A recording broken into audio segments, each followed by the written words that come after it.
Ya, assalamualaikum warahmatullahi wabarakatuh. Waalaikumsalam.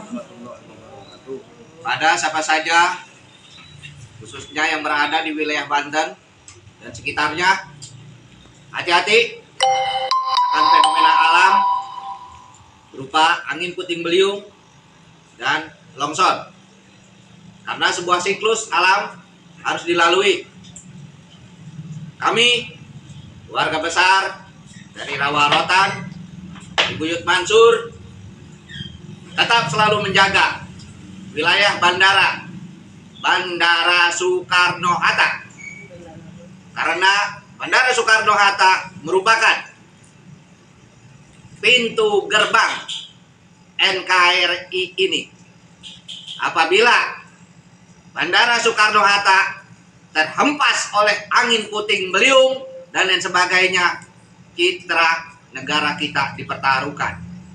Semoga para leluhur-leluhur suci menjaga wilayah-wilayah, khususnya wilayah Bandara Soekarno-Hatta. Kepada para masyarakat, berhati-hati apabila melihat awan hitam dan angin yang terhempas. Dekatkan diri kepada Sang Maha Kuasa, dekatkan diri kepada para nabi, dekatkan diri kepada para wali suci, agar kita disehatkan, dijaga hartanya, dijaga bandanya, dijaga nyawanya, dijaga sukmanya. Wabillahi taufiq wal hidayah. Wassalamualaikum warahmatullahi wabarakatuh.